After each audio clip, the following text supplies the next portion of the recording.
And you can go ahead and start. All right. Well, good evening, everybody that's on.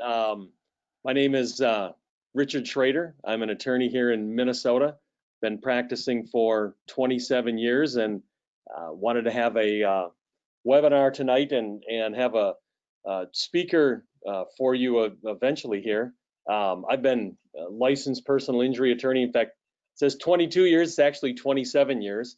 I'm licensed in Minnesota, Wisconsin, Georgia. I've handled cases in, a variety of states. It's listed there. One of the more important things I think that I offer to clients and doctors is I'm a former insurance claims adjuster. So that helps on both ends with not only your patients, but my clients, and helping them kind of navigate through the personal injury field and getting the treatment they need and getting to the doctors that understand their injuries.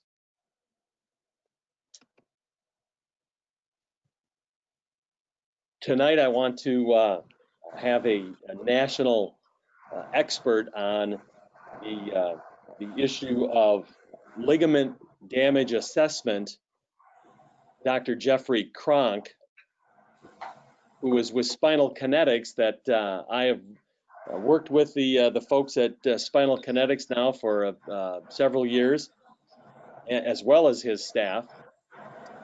Dr. Kronk has done an excellent job with helping explain to me and my staff of how we document these injuries and the reports that Spinal Kinetics can do, and to get those to the insurance companies, whether it's again for no-fault benefits here in Minnesota, whether it's medical payments benefits in, say, in Wisconsin for med pay coverage, and then obviously on the liability or the personal injury claim aspect, dealing with the liability insurers to help document my clients, your patients,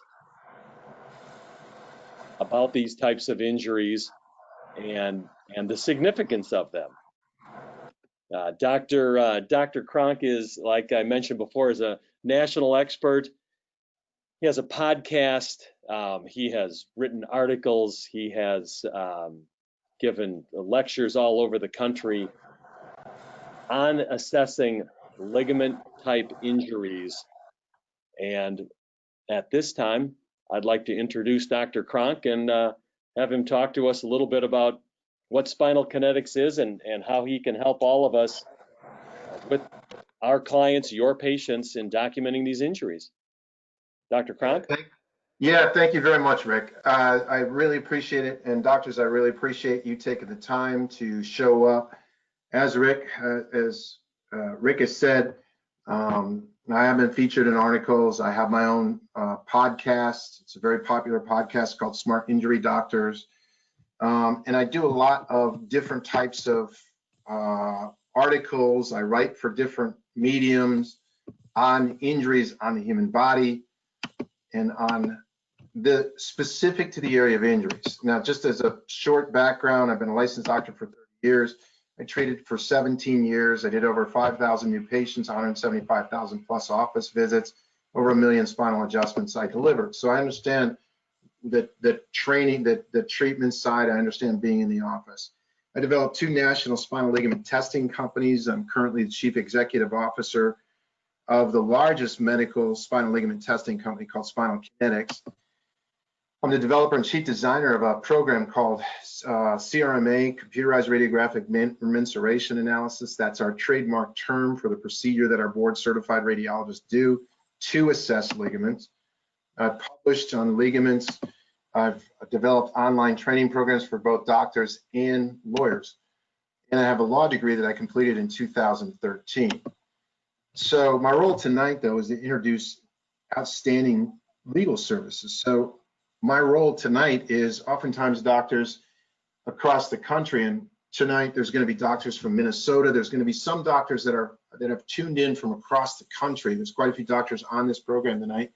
And for you doctors that are across the country, you're going to see how an attorney firm or a law firm would promote to doctors what it needs, because that's my role tonight, is to introduce Schroeder Mendel and to actually be able to go out to the doctor community in Minnesota to say, hey, here's a doctor that or here's an attorney that understands exactly what you do, has extreme success in actually representing these claims.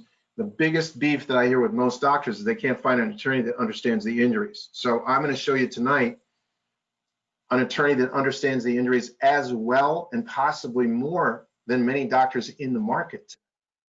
And that's a very rare thing. So that's my role tonight. So I'm going to cover three things. One, I'm going to cover the opportunity that you have, and I'm going to show you a really significant opportunity. I'm going to show you the transformation that needs to take place in order to take advantage of that opportunity and what it's like to own that transformation. So what's the opportunity? Well, the opportunity is to reduce your pain in the injury market. Reduce your pain in the injury market. Reduce your pain in not getting paid. Reduce your pain in not being understood. Reduce your pain in not being to be appearing as professional. Reduce your pain in being able to get more referrals. Reduce your pain into better compliance with your patients. Reduce your pain and better understanding of injury work in the first place. Now, the thing that causes injury also causes chronic pain. And the number one cause of chronic pain and disability are ligament injuries to the spine. So ligament injuries have to be understood. It's a humongous opportunity for doctors that do understand it. That's the opportunity. Now, just like Rick understands now, according to Medscape, these are the most common symptoms of a spinal ligament injury. Now, just about every patient that you have currently that's injured has these symptoms, has 1 more 10 of these symptoms. Now, the most common cause, remember, diagnosis is working the symptom back to the most logical common cause, is a spinal ligament injury. That's the most common cause. Now, we know, Rick knows as an attorney, he knows there's 220 specialized ligaments that hold the spine together. Anybody can look this up on the internet. He also knows that of those 220 ligaments, only 23 of them are discs. So he knows that there is limits on what an MRI is going to do. Now, he also knows, and I fit into this category as well, that most doctors have not been formally trained on how to easily determine the severity and location of spinal ligament injuries. So you have this injury that causes the most amount of pain and disability in the market today. But the majority of doctors, in no chiropractic school have you been trained how to determine the severity and location of a ligament injury. I wasn't. No chiropractor in the country is. No medical doctor in medical school is. No osteopath in osteopathy school is. No doctor of physical therapy currently is. No doctors are trained how to determine the severity and location of a simple ligament injury, yet this is the injury that causes the most amount of trouble. This is the injury that causes the need for extended periods of care. This is the one that causes the cost. This is the one that, if you understand what you're doing with it, it makes the attorney's job a lot easier. So the problem, though, is no one's really trained in it. So the transformation is easy. The transformation is you just have to learn how to do it. And it's very simple, and it's what I'm going to show you tonight. Now, I'm going to try to keep this. I started at 8:04. We're at 8:09. I'm going to try to keep this 33 minutes because that's what you were promoted that this was going to be. So here's the transformation. First thing in injury work is you got to diagnose, and the thing that has to be diagnosed is the severity and location of the injury. All injuries to the human body derange the injured body part. That's how you determine how severely damaged the person is. The mechanism is the force delivery system, and the injury is the derangement pattern that's left behind. So all injuries' severity are determined by how deranged the body part is that's left behind from the injury. So if you look at the upper left, there's a gunshot wound through the leg. If I shot that fella in the leg and it only scratched his leg, barely was bleeding, he still has a gunshot wound, but it's very mild. If I put a hole through the middle of his leg, it's severe. So we determine the severity and location of injuries by how badly deranged the body part is. And That's a new understanding. As a matter of fact, that understanding occurred to me when I was teaching about 5 or 6 years ago in Minnesota, as it fact may be. So that's when I realized mechanism and injury. A lot of doctors study a whole lot of mechanism science. They want to know about delta V's and crash speeds, and the fact these are all risk factors that injury can occur. I don't really care about risk factors. I don't care about delta V. I don't think a gunshot injury specialist needs to know much about the physics of the gun or barreling or bullet speeds or casing differences or powder differences or the types of metal, if it's hollow tip, if it's a non-hollow tip. I don't think they need to know anything about that if they understand the injuries, just like I don't think you need to know anything about delta V or risk factors if you understand how to do an injury assessment in the first place. Mechanism then is a force delivery system. If this person breaks the femur or the leg in a sports-related injury, it's called a sports-related injury. If that leg gets broken in a car accident, it's called an auto injury. If it gets broken at work, it's called a work-related injury. The injury is the same no matter where it happens. So the injury is the same. So we determine the severity and location of any injury to the bone or joint by determining how badly deranged it is. This fracture right here is badly deranged. If there's only a hairline fracture, it's still a fracture, but it's not nearly as bad. Now, the treatment for this fracture is similar, but different. The more severe the injury is, the things that you do to stabilize the injury are very similar and the same, but what you do and how long you do it for is very different. That's called a treatment plan. So when we look at a bone or a joint, we determine the severity and location of the injury, we image it. And we use things called imaging biomarkers, which are features detected in diagnostic imaging that leads to a definitive diagnosis. You couldn't have a femur fracture and say that, well, doctor, the patient has a femur fracture. You're asserting the patient has a femur fracture. And somebody says, well, how do you know it's a femur fracture? Well, I palpated it. I did an orthopedic test on it. I did some reflex testing on it. I hit it with a tuning fork, and the vibration sent the person through the roof. So there must be a fracture. Nobody would believe you. They need imaging. You can image injuries. That's how you determine it, and use imaging biomarkers. Now, the elephant in the room tonight is most doctors and most attorneys only are familiar with 2 imaging biomarkers for injury to the spine, and there's 3. And the one that's not known and not understood causes the most amount of damage. It's the most significant injury the patient has, yet it's not diagnosed. So let's talk about it. 3 imaging biomarkers to objectify, remember, objectify, if I've got a low impact case, right? Pedestrian, didn't damage the car at all, but I got a photograph of the person off the bike with their head split open and blood coming onto the cement. Nobody's going to say, hey, there was no damage to the car, therefore there can't be any damage to the pedestrian. So objectivity means things can be verified, and the most significant way you can verify injury is with imaging. So let's talk about that. The 3 conditions I'm going to show you, 3 imaging biomarkers, all are serious enough that they can require surgical procedures to stabilize. All 3 of them. You're treating 2 of them on a regular basis, but you're not communicating that you're treating them. One, for sure, the most significant, the elephant in the room. So again, most doctors and attorneys, they're aware of 2. Rick, the attorney that's on tonight, is aware of all 3. The first, spinal fracture. We don't have to talk much about spinal fractures. You don't see a lot of spinal fractures. If you do, you know what to do with them. Most attorneys know what to do with them. But I want to clarify one thing. A fracture without soft tissue injury is a really simple injury. It's the best injury you can have. A fracture without soft tissue damage. The most damaging part of any injury is damage to the soft tissue, not the hard tissue. If you break the bone but you don't damage any soft tissue, it's a really pretty easy repair process. But in fractures, especially with spinal fractures, the problem is all the soft tissue around it, the spinal cord, the ligaments, the disc, all pain generating and all can be severely disabling. Let's not talk about the fracture. Let's talk about the other two, and those are ligament injuries. Those are ligament injuries to the spine. Remember, 220 specialized ligaments, only 23 of which are discs. So let's talk about how you image or what you're going to see with ligament injuries. Ligament injuries permanently alter the integrity of a spinal motion unit.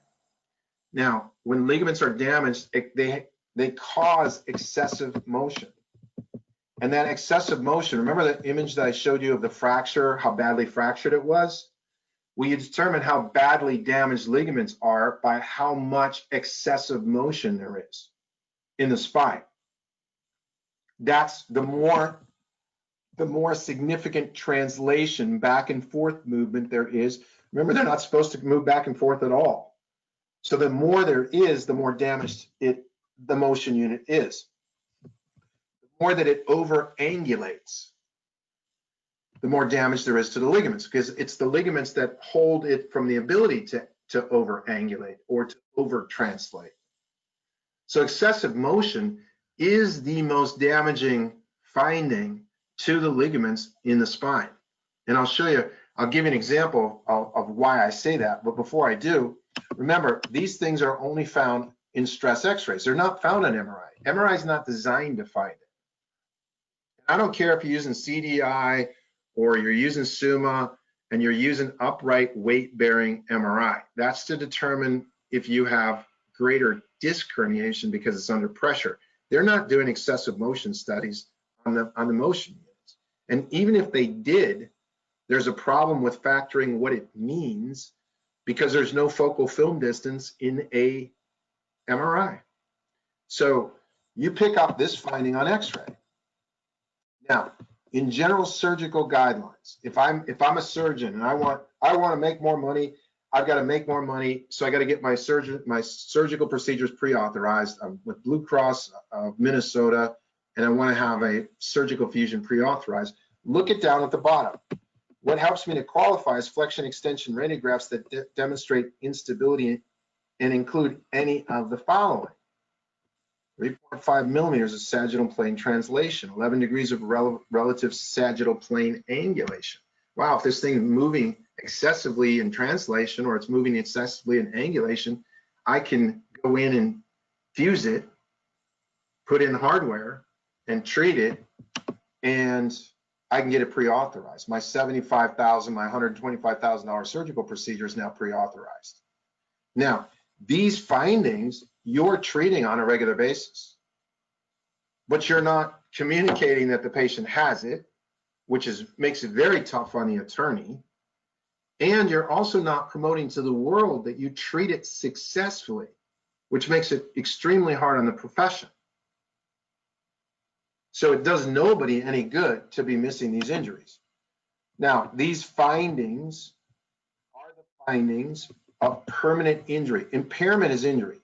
I said an injured body part means the body part's deranged. Impairment, by definition, means the loss of use of, or the derangement of any part of any body part, organ, or organ system. So any body part that's deranged is an impairment. So these impairments are what are in the impairment guides. These guides could easily be called the guides to the evaluation of permanent injury, because that's what they are. How much does that injury now affect the person who has the injury? How much does it negatively affect their life? That's what the impairment guides are. So if we look at the other imaging biomarker, remember I said there's two for ligament injuries. Excessive motion is the worst, and disc herniation is the least worst of the two. Now, there are some situations where you have such a blown out disc injury that it's totally impinging on the cord and you need to have it removed right away. That's a serious injury. I'm not decreasing the value or the significance of these types of injuries, but I want you to look at the fact that if I have a disc herniation, my general surgical procedure is minimally invasive spine surgery. I'm up and out 2 hours later after the surgical procedure, after they shave the disc. I'm not up and out 2 hours later if they fuse vertebra. So excessive motion on the surgical side is a much more significant problem. Now, it also is the problem that you are correcting and you are working with, but you're getting no credit for it because you're not diagnosing it. What I'm going to tell you is when you learn to diagnose it accurately and you start to work with it, you're also going to get much better treatment results with it when you understand what you're doing with it. But the first thing is just finding it in the first place. So when a doctor comes in, when a patient comes in, if you want to know the severity and location of their ligament injury, you got to do stress radiology and send it out to somebody to measure it. Now that's Spinal Kinetics. That's the company that I represent. And that's the company that is what I feel is one of the best companies or the best company in the country that does these studies, that does these excessive motion studies. But even if we had a disc herniation, let's say we got a disc herniation. A disc herniation on an MRI does not tell you what the other, remember there's 9 other ligaments around these motion units that are supporting the ligament, including the disc. So it doesn't tell you what are these other ligaments doing. Only an excessive motion test will do that. So if you have an excessive motion finding with a disc herniation, it's the worst scenario that you can have. Now, if your patient has that, you as a doctor should know it, and you should document it, and then you should understand what you're doing and how what you're doing is seriously going to help that person. Because that person has the worst ligament injury that you can have, shy of a catastrophic. I mean, we're not talking about, catastrophics where the cord is damaged or the nerve is severed. Okay, that's not what I'm talking about. And that's not your typical case that's in your office right now. What I'm talking about is what's in your office tomorrow. What I'm talking about is the patient that is there that you're now not certain exactly where and how bad the ligament injury is. I was just on with a doctor tonight. He's having a hard time with an attorney and an IME provider. So I got on the phone and I said, okay, good.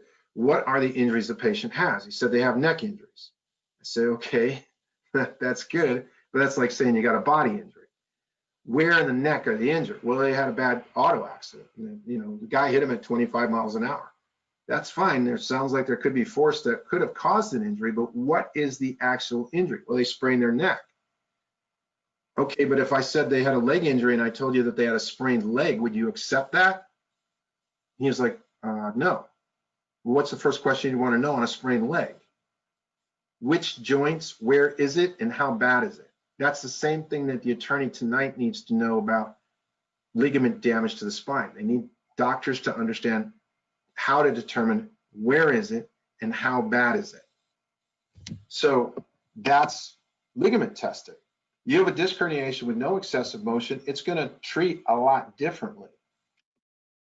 So now you're objectively aware of the injuries that you have. There's 3 of them. Patient comes in, you want to know what their ligament status is, which you should want to know that right away. That's the most serious injury that they're going to have, and it drives everything you're going to do treatment-wise. Doctors tonight, if you're having problems getting your bills paid, generally it's because your documentation of the actual injury is not good.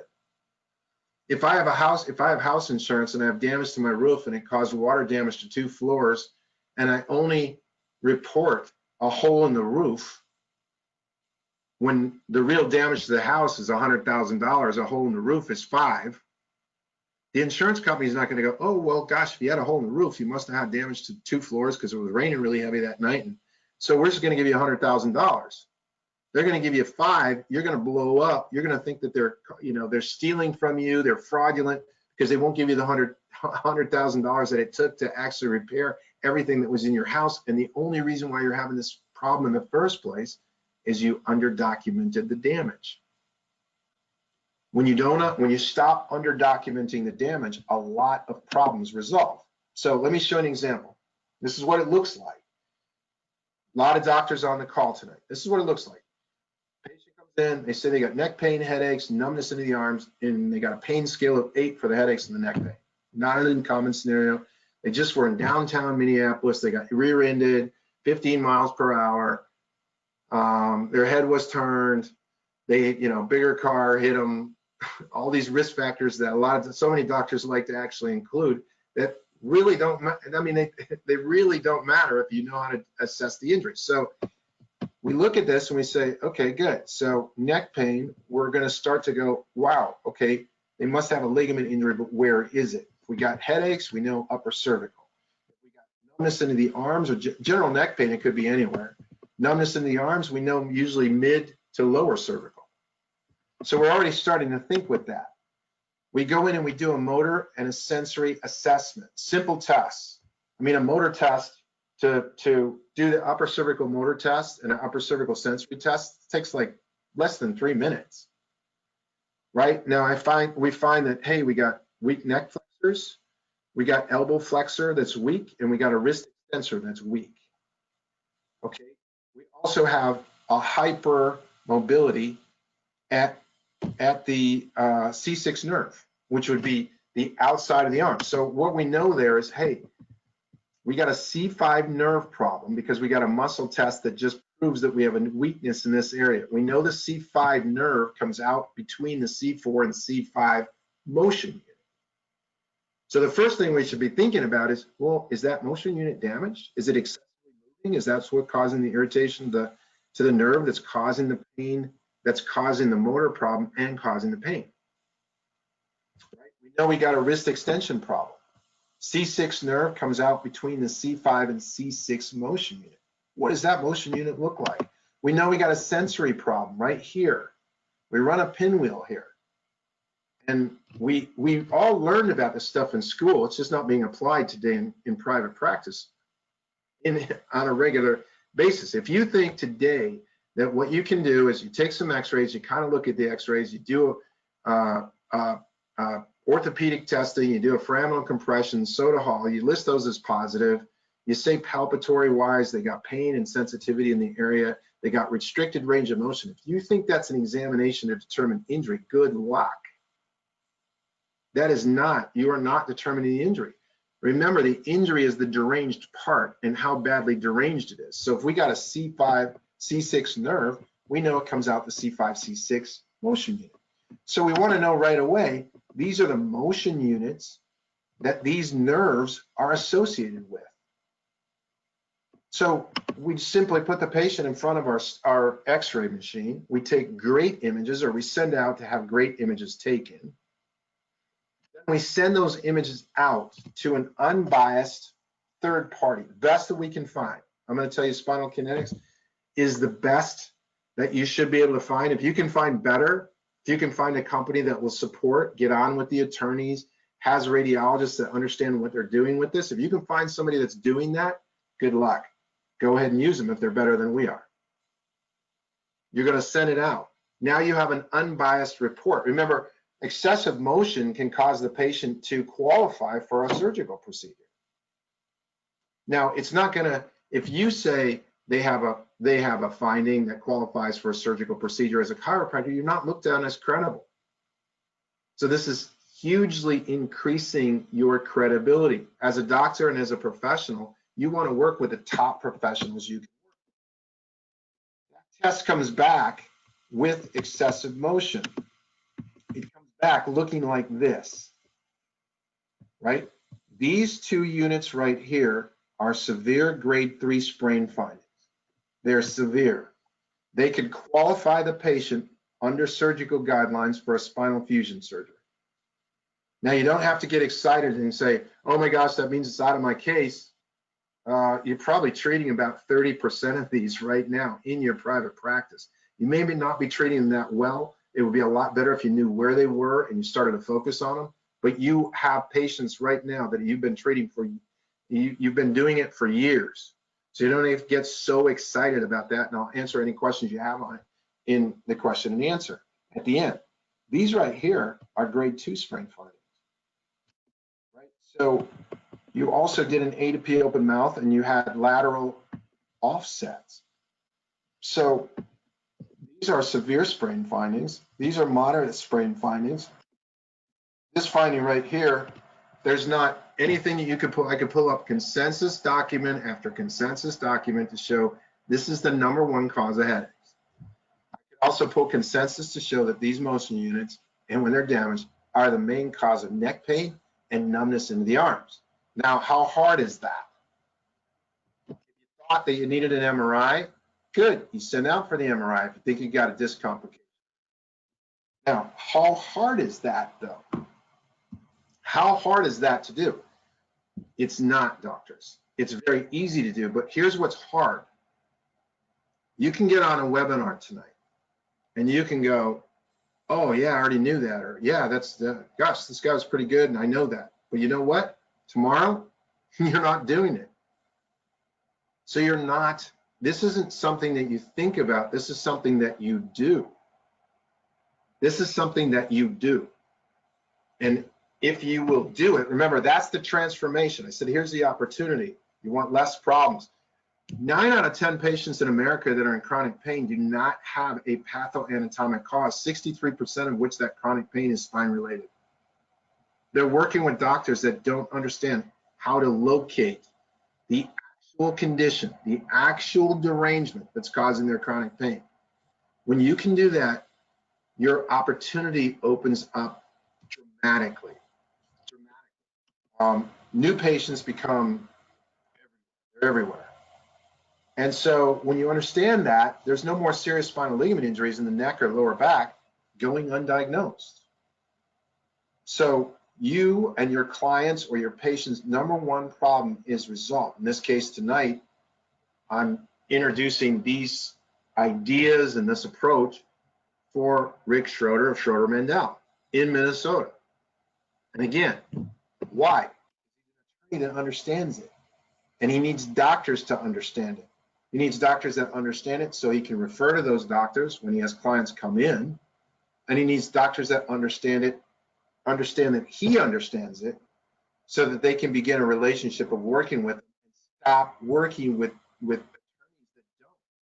that don't understand how to represent it. Rick has seriously good experience in arbitration, in general claim management, general claim resolution, and in court trial with this stuff. He knows how to represent it. And as an ex-insurance adjuster, he also knows the inner workings of how the insurance works from the inside. So it can't get any better than that. Owning the opportunity means that you understand exactly what I said. You can do these standard procedures take 10 minutes. They don't take long. Once you understand how to do them, they don't take long at all. And the majority of you understand your first step is starting to test. But when you own the opportunity, here's what it is for, if I'm working with a Schroeder Mandel. Now, once I understand this, doctors, and this is what I need you to understand, once you understand how to do this, it's not just, you can get more referrals from everywhere. What I just showed you, I have doctors in the country today that are going and getting on hospital staffs because they understand what I just said, what I just showed you. And but they're not, it's not a mental thing. It's not because they understand it. It's because they've been in the trenches doing it now for years and they're good at it.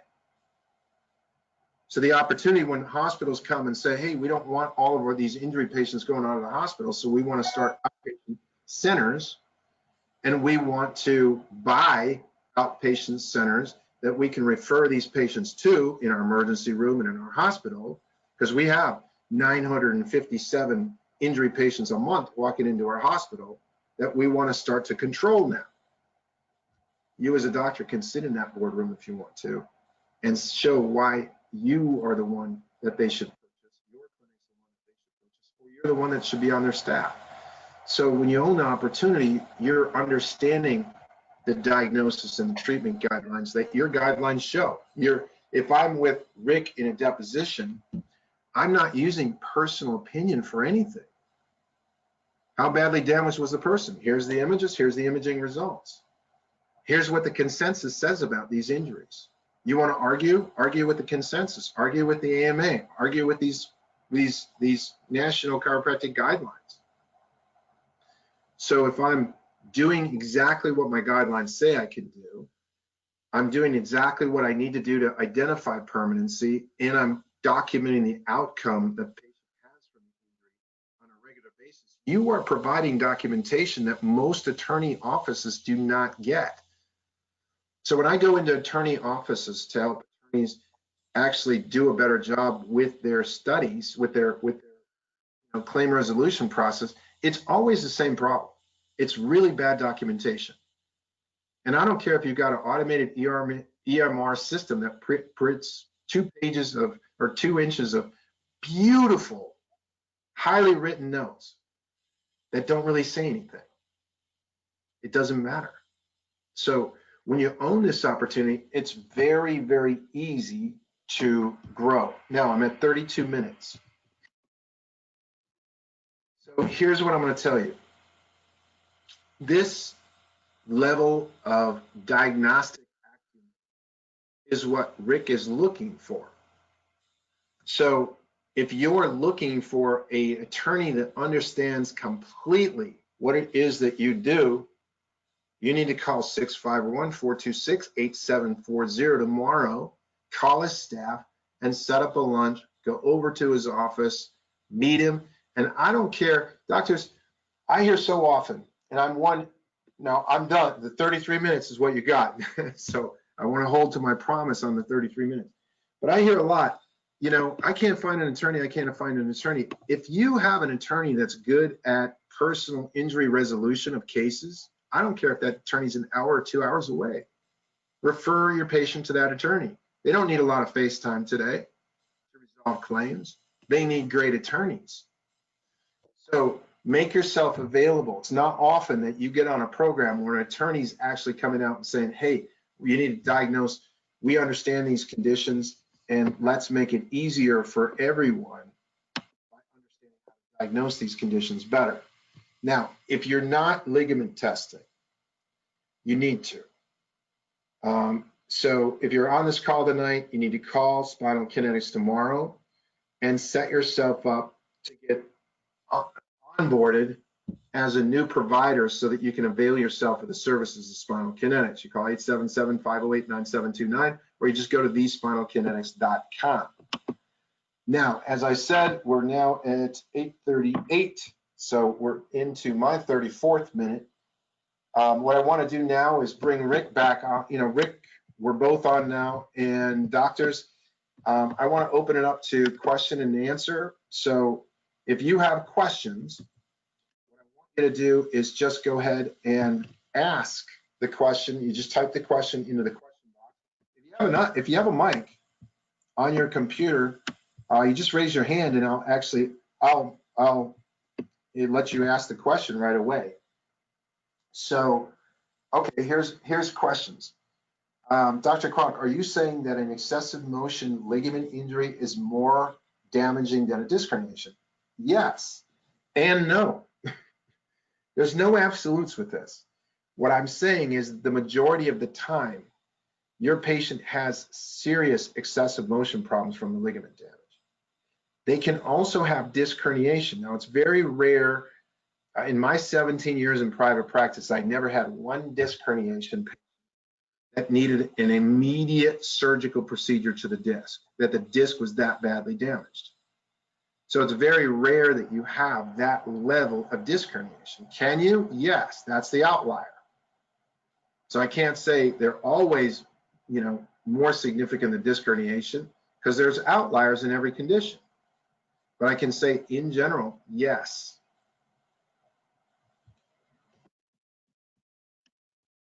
Okay, any other questions? That was a great question too, by the way. And it's in asking the questions, doctors. I am extremely busy. I know that Rick is extremely busy. So you have us on tonight. If you're in the Minnesota area, or I don't care if you're outside of the Minnesota area, and you have a question on something that I presented tonight, or you have a question for Rick, ask it. There are no bad questions. There's no stupid questions here at all. So if you have a question, go ahead and answer the question. And Dr. Kronk, if I could jump back in for a second? Yeah, go ahead. Sure. But a couple of things. Recently in some arbitrations, the no-fault insurance doctor did the typical strain, sprain, 6 visits, 8 weeks, 10 weeks. I mean, we see it all the time. Fortunately, the ones I've had lately, we've had the CRMA report that obviously showed some translation, excessive motion. And, of course, the insurance company attorneys always then want to go with the Croft guidelines, any other Minnesota guidelines for treatment. And, in a recent case this week, I had 2 this week. The first one, I said, well, okay, let's look at it. Well, we had the CRMA report, which their doctor didn't even address. I mean, didn't even talk about it, I think because didn't know what to say about it. And so if you look at the Croft guidelines of the severity, you look at a grade 1, 2, 3, obviously 4, 5 sprain, on a grade 3, where there's some ligamentous injury, well, what does that take you for the treatment guidelines? Well, you're now down in the 56 weeks to 76 week treatment, at least according to the guidelines. And 76 treatments in a 52-week treatment. I'm sorry, yeah.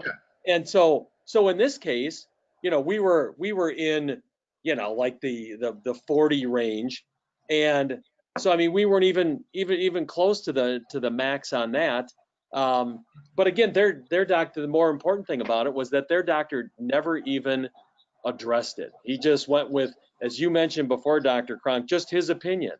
Well, okay, his opinion was that most people get better with 6 visits or 8 visits or 10 weeks, or, they all throw out, just whatever they think their opinion is on those.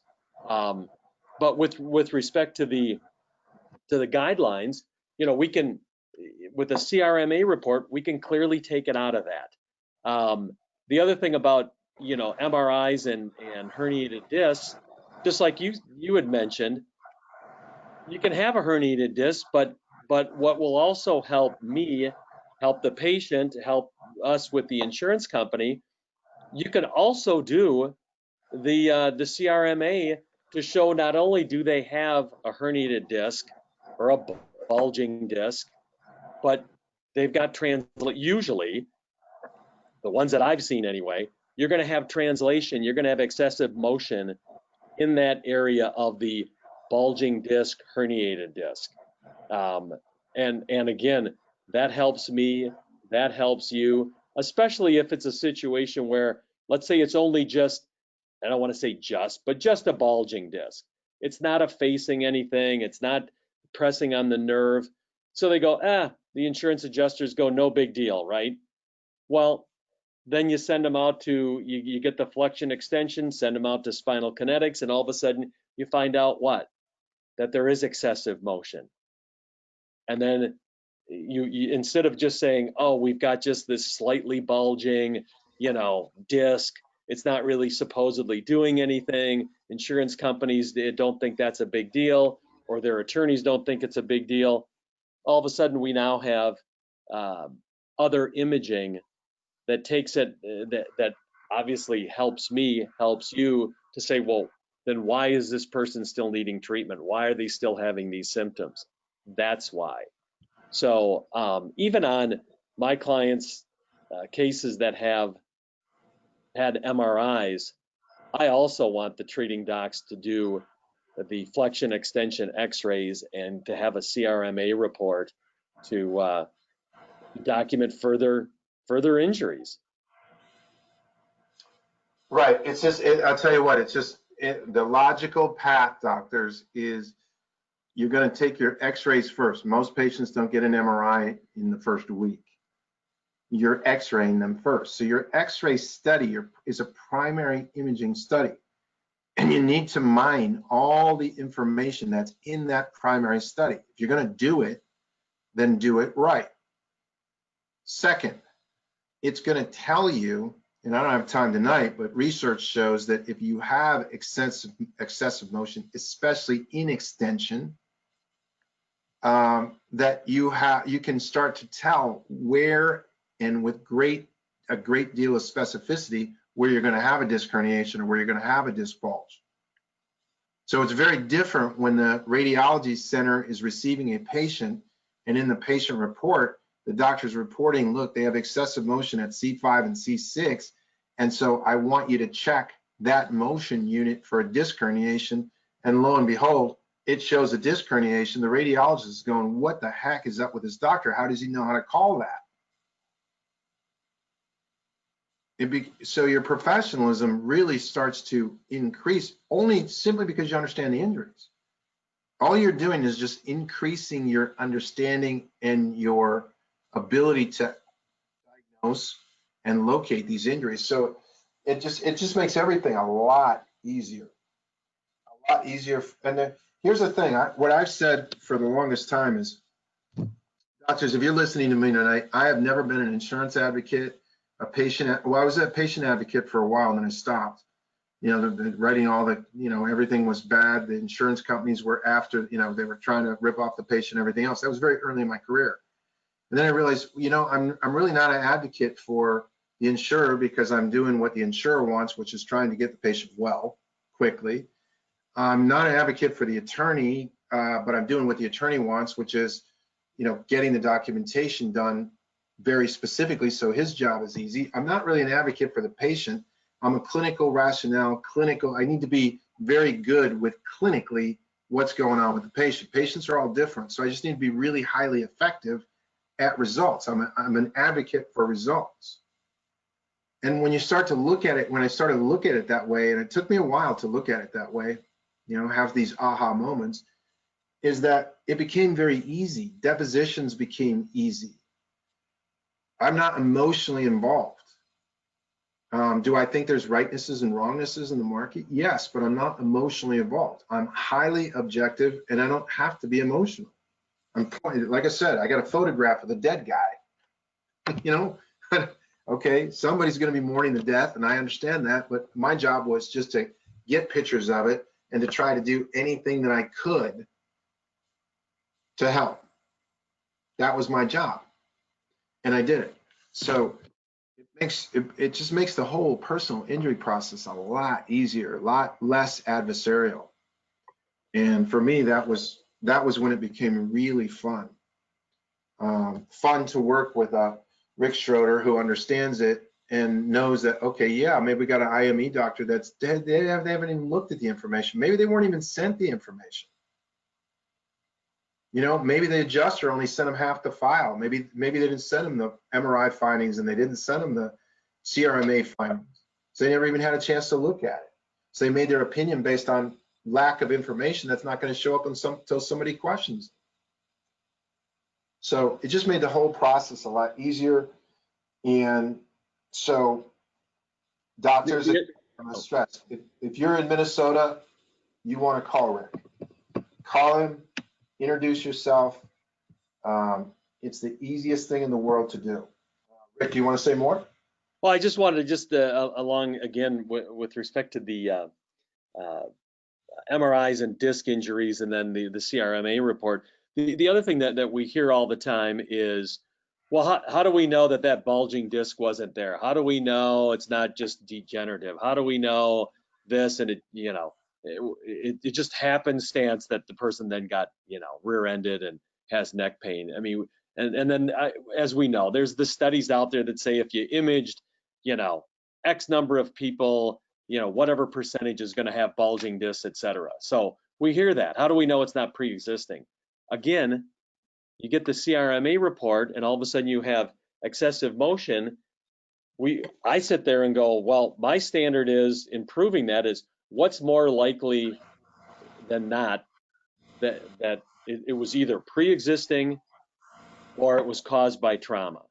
So if we have somebody with a bulging disc, say, or a slightly herniated disc, but yet the CRMA report comes out with, excessive motion and translation, and we sit there and go, well, okay, it makes sense that if you have that those injuries, those ligaments have been damaged, it would make sense that it correlates with the bulging disc, the herniated disc versus pre-existing. And then again, throwing it back at them, what's more likely true than not true? What's more likely to have happened? you go, well, okay, so it just happens to be that they also had this excessive motion and ligament damage and a bulging disc prior to the accident, yet they weren't treating anywhere, weren't having any symptoms. That doesn't make Exactly. sense. So, Exactly. And you know what's so nice, Rick? I but could probably, I would say that you are in the rarefied air now for attorneys that understand that concept. Because there are 90-some thousand personal injury attorneys supposedly across the United States, and so few of them understand the injuries that they represent. So doctors, again, when you have an attorney that is understanding the actual derangement patterns that are left behind, understands a mechanism as a force, and it deranges the body, and now I understand the derangement patterns and then can represent them, you're talking gold. I mean, you're talking gold because it makes your life easier. All you now have to do is do your job. And you're allowing in this case, Rick, the attorney, to do his job. And both of you are working in the best interest, your patient, his client. So it can't get any better than that. right. And another thing too, Dr. Kronk, is that it helps my clients personally and the doctor's patients personally when, whether it's in a deposition, an arbitration, or in trial, to say, well, to my client, what's your understanding? Why haven't you gotten better? And it's easy. They can sit there and go, well, because I saw on this imaging that was done, I've got ligament damage in my neck, and that makes sense. Versus prior to this, I'd ask that to my clients, and they'd go, well, I don't know. I don't know why I'm not better. I don't know why still my treating chiropractor says that my neck's injured. Right. Well, now, I mean, they don't have to go to medical school. They don't have to go to chiropractic school. They don't even have to pick up any medical book. All they have to do is know, I looked at this report. I don't understand all the specifics. I mean, it's a lot of, medical terminology I don't understand. But what I do understand is it shows that I've got ligament damage in my neck, and that's what's causing my ongoing neck pain, arm pain, headache pain. Exactly, doctors. And that, it's just so refreshing to hear it from an exterior non-doctor point of view. That's totally true. Do you realize that one of the things was surveyed, the three most important things that a doctor could do is the doctor could listen. Patients feel like their doctors don't listen to them. Patients don't feel that their doctors spend enough time with them. And patients don't feel that doctors test enough so that they actually find out exactly what's wrong with them. Those are the three major complaints in focus groups with doctors in the injury market. So, when you are imaging and you are explaining it to a patient, you're elevating your professionalism in that patient's eyes. And when that patient actually goes to work and they have somebody that gets injured at work, or they have somebody that gets injured in an auto accident that's in their, that they know where to refer. So it's one of those things where, for me, I wanted to be, there was a time in my professional practice where I realized I was making great money and I was mediocre. I was good. On paper, I looked good. Financially, I looked good. But I knew that I was mediocre. I knew I was average. Or mediocre is another word for average. I knew I was average, middle of the bell curve at best. And that's when I decided, I made a decision that I wanted to be in the top 2% of doctors that could do very specific things within my profession. That's where you want to strive. You want to strive to be at the top, or in the front of the bell curve when it comes to injury science and injury application. You want to be out in the front of the bell curve, because patients that's what they deserve. They deserve, they already have a high risk for long-term residual complaints. You want to be that doctor that everyone wants to see when they are injured. And that comes with, you got to understand their injuries. So, that's the first and foremost. So the bottom line tonight, and I know, Rick, unless you've got more, we'll start to wrap it up. I'm good. Okay, I know that doctors, that you've taken the time on a Thursday night to join in and to listen to this. I hope we delivered some value to you tonight, made you think about some things. Please call Rick's office. Again, the number's right there, the 651-426-8740. Write it down or look it up. Schroeder Mandel in Minnesota. You'll pull him right up. Please look up Spinal Kinetics. Give us a call. Don't just think with this stuff. Apply it. Once you start applying it on a regular basis, it will change your professional career forever. It really will, because your certainty of what you're doing will go through the ceiling. There won't be any more, I'm not certain, or I'm not sure. It really improves, it brings in that kind of certainty. So don't miss out on that. That's a huge thing to lose out on. So doctors, thank you very much. Rick, thank you very much for having me. I appreciate it.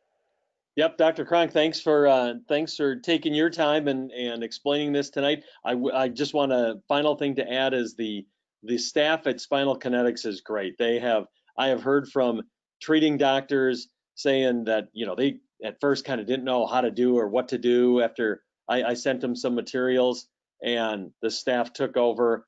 Our staff, when we've contacted Spinal Kinetics to either get reports, billing, whatever, it's been great. It's seamless. So a shout out to Yeah, that's nice. As well.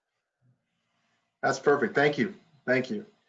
All right, doctors. All right, Rick. Good night, and thank you very much for your time again. Yep. Thank you. Yep. Good night.